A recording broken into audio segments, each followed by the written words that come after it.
Moe Berg was a mediocre backup catcher who played 15 seasons in the major leagues, reportedly spoke 10 to 12 languages, and read 10 newspapers a day.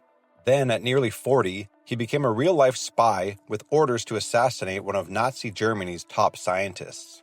This is the unbelievable true story of Moe Berg, the MLB catcher turned spy, and one of the smartest baseball players to ever play the game.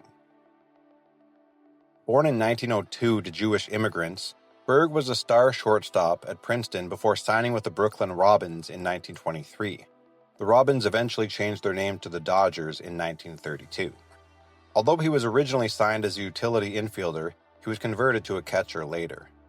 He was only a .243 career hitter, but at one point held the American League record by a catcher with 117 consecutive errorless games. In 1927, Berg reported to MLB spring training late because he was going to Columbia Law School. Because of this, he was benched by the White Sox for the first 3 months of the season. However, when the three catchers ahead of him on the depth chart all got injured, the White Sox were forced to play Berg again.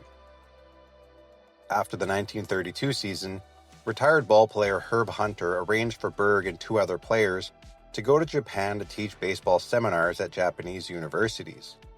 In 1934, Hunter arranged for a group of all-stars including Babe Ruth, Lou Gehrig, Jimmy Fox, and Lefty Gomez to play some exhibition games against a Japanese all-star team. For some reason, Berg was invited to join the team at the last minute.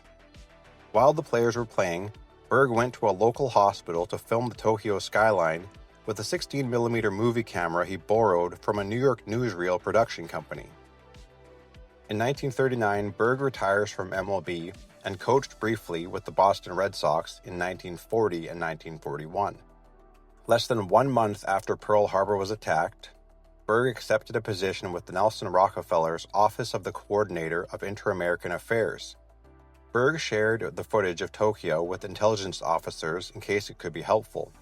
While some people originally believed Berg's footage helped plan the Doolittle raid, an air raid on Tokyo, that raid had occurred 2 months prior to Berg sharing the footage.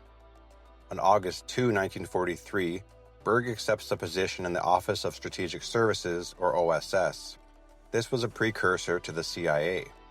While working there, he was assigned to Project Larson, an operation to kidnap Italian rocket and missile specialists and bring them to the U.S. A year later, Berg was assigned to attend a lecture from Werner Heisenberg in Zurich. Berg's orders were that if anything Heisenberg said convinced him the Germans were close to a bomb, to shoot Heisenberg and then take a cyanide pill to avoid capture. However, Berg determined that the Germans were not close. On orders directly from President Franklin Roosevelt, Berg convinced an Italian scientist named Antonio Ferri to relocate to the United States. Ferri had been the head of the supersonic research team in Italy trying to make supersonic aircraft. When Berg returned with Ferri, Roosevelt commented, "I see that Moe Berg is still catching very well." After the war, Berg was awarded the Presidential Medal of Freedom, but refused it because the reasons were classified and he couldn't even tell his friends what he'd done to earn it. After the war, Berg never held a steady job again, living with his brother Samuel for 17 years until his brother kicked him out. Berg then moved in with his sister Ethel, where he resided for the rest of his life. After his death, Berg's sister accepted his presidential medal on his behalf and donated it to the Baseball Hall of Fame.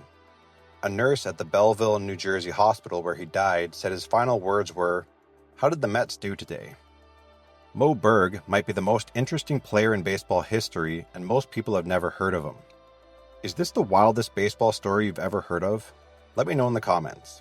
And if you want more baseball stories like this one, hit that subscribe button.